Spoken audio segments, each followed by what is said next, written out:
എല്ലാ വികസന സൂചികകളിലും രാജ്യത്തിന് മാതൃകയായ കേരളത്തെ ഗുജറാത്താക്കാൻ തയ്യാറെടുക്കുന്ന പ്രധാനമന്ത്രി തിരക്ക് കാരണം താങ്കൾ വിട്ടുപോയ ഗുജറാത്തിന്റെ വികസന സൂചികകളിലെ ചില കണക്കുകൾ പറഞ്ഞുതരാം. ശിശുമരണ നിരക്കിൽ 19ാം റാങ്ക്, വളർച്ച മുരടിച്ച കുട്ടികൾ 26ാം റാങ്ക്, ശുചിത്വ സൌകര്യമുള്ള വീടുകൾ 18ാം റാങ്ക്, സ്കൂളിൽ ചേർന്ന കുട്ടികളുടെ കണക്കിൽ 21ാം റാങ്ക്, സ്കൂളിൽ പോയിട്ടുള്ള സ്ത്രീകളുടെ കണക്കിൽ 19ാം റാങ്ക്. ഇങ്ങനെ തുടങ്ങി വികസന സൂചികകളിൽ ഗുജറാത്തിന്റെ നില അല്പമെങ്കിലും മെച്ചപ്പെടണമെങ്കിൽ ഈ പട്ടികയിൽ ഗുജറാത്തിന് താഴെ കുറെ സംസ്ഥാനങ്ങൾ കൂടി പുതുതായി എഴുതി ചേർക്കേണ്ടി വരും. തിരുവനന്തപുരത്തെ പ്രശ്നങ്ങൾക്ക് ഇൻഡോർ മോഡൽ ബ്ലൂ പ്രിന്റ് ആയിരുന്നു തലസ്ഥാനത്തെ ആദ്യ ബിജെപി മേയറുടെ വാഗ്ദാനം. ഇൻഡോറിലെ ബിജെപി ഭരിക്കുന്ന മുനിസിപ്പൽ കോർപ്പറേഷൻ വിതരണം ചെയ്ത മലിനജലം കുടിച്ച് മരിച്ചത് 23 പേർ. ഇവിടുത്തെ സർക്കാരിനെതിരെ പ്രധാനമന്ത്രി നുണയുടെ കോട്ട പണിയുമ്പോൾ ബിജെപിയുടെ ഇതേ ഇൻഡോറിൽ മലിനജലം കുടിച്ച് ആശുപത്രിയിലായത് 22 പേർ.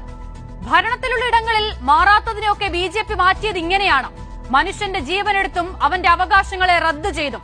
ബിജെപിയുടെ ഈ വിധമുള്ള വികസനത്തിന്റെ ബ്ലൂ പ്രിന്റ് കേരളത്തിന് മേൽ കെട്ടിവെക്കാതിരുന്ന നരേന്ദ്രമോദിക്ക് കൂപ്പുകൈ. 21 കോടി മുടക്കി നിങ്ങൾ നിർമ്മിച്ച വാട്ടർ ടാങ്ക് ഉദ്ഘാടനത്തിന് തൊട്ടുമുൻപ് തലകീഴായി വീണിട്ടുണ്ട് താങ്കളുടെ ഗുജറാത്തിൽ.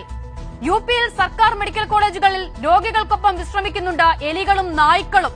മധ്യപ്രദേശിൽ മനുഷ്യന്റെ ജീവനെടുക്കുന്നുണ്ട് നിങ്ങൾ വിതരണം ചെയ്ത ദാഹജലം. പ്രിയപ്പെട്ട നരേന്ദ്രമോദി, മാറാത്തതിനെ മാറ്റി വെള്ളം കുടിച്ചു മരിച്ചു വീഴുന്ന മധ്യപ്രദേശ് ആക്കരുത് കേരളത്തെ. നായ്ക്കൾക്കൊപ്പം കിടക്കേണ്ടി വരുന്ന ഉത്തർപ്രദേശ് ആക്കരുത് കേരളത്തെ. കുഞ്ഞുങ്ങൾ മരിച്ചു വീഴുന്ന ഗുജറാത്ത് ആക്കരുത് കേരളത്തെ.